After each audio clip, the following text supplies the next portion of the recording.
Good morning সবাইকে। এখন বাজে সকাল 10টা। আমি একটু আগে ঘুম থেকে উঠেছি, একটু বলতে 9:30টার সময় ঘুম থেকে উঠেছি। তো তোমরা কি জানো আমার বাড়িতে একটা দোলনা আছে? তো তোমরা কি জানো আমার বাড়িতে একটা দোলনা আছে, আর সেই দোলনাটা এখন আমি তোমাদের চড়ে দেখাবো।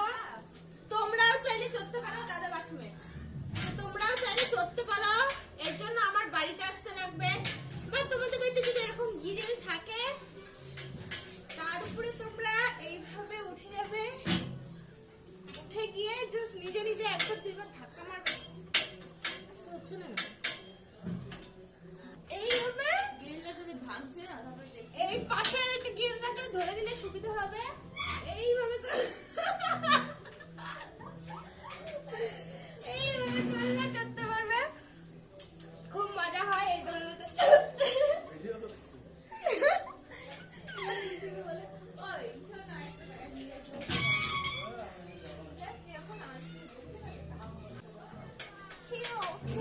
তোমরা কি আমার মতন ব্লগ অন্য কারো অ্যাকাউন্টে দেখেছো? যদি দেখে থাকো আমাকে কমেন্ট করো, যদি না দেখে থাকো তাও কমেন্ট করে বলো। তো চলো আমার একটু দোলনাটা চড়ে নি, তারপর ঘর মুছতে হবে।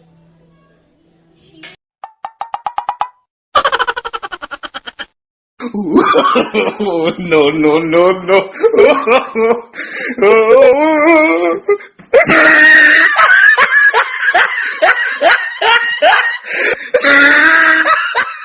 আমি এখন ঘর মুছবো, তো চলো 1 2 3 চলো আমি এখন ঘর মুছি, তোমরা একটু দেখো। ফার্স্টে ছোট ঘরটা মুছে নেব, তারপর বড় ঘরটা মুছবো। আর গামছাটা পরেছি সেফটির জন্য, তোমরাই বুঝে নাও। তারপরেরটা তো এই যে বালতি, এখানে বালতির মধ্যে কাপড় নিয়ে নিয়েছি। ঘর মোছা এটা নিয়ে আমার 2 টাইম, একবার আমি লকডাউনে মুছেছিলাম আর একবার এখন, তার ছাড়া আর কোনোদিনও মুছিনি। তো এটা হচ্ছে সেকেন্ড টাইম। যারা ঘর মুছতে পারো না তারা আমার থেকে শিখে নিও, আমি খুব ভালো ট্রেনিং দিই।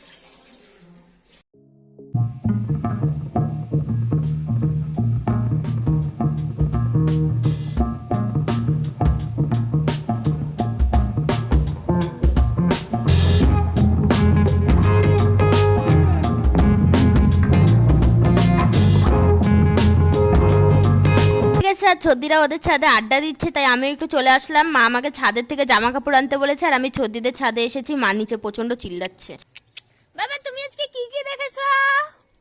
ভেতরে বলবি তো যাই বলি কি যেখানে কিছু আর করবি করবি আর আমার পিঠের মধ্যে এসে শেপটে গেছে, আর করবি? এটা খুব সুন্দর। আমার ছাড়বো না। না এটা না। তারপর আমার ভাগনাকে আমাদের ঘরে নিয়ে এসে খেলছিলাম আমরা, ওকে এইভাবে টানছিলাম, ও আমি থেমে যাচ্ছি, ও আমাকে আরো বলছিল টানার জন্য। তো এখন বাজে বিকাল 6:30। আমি এই যে চা নিয়ে বসে পড়েছি, চা খাবো। প্রচন্ড হাঁপিয়ে গেছি, একটু নাচ করছিলাম, এর জন্য এখন পারি না লাফালাফি করতে। তো চলো আজকের মতন ভিডিওটা এতটুকুই, দেখা হচ্ছে নেক্সট ব্লগে। ভিডিওটা ভালো লাগলে একটা লাইক করে সাবস্ক্রাইব করে দেবে, শেয়ার করে দেবে। চলো টাটা।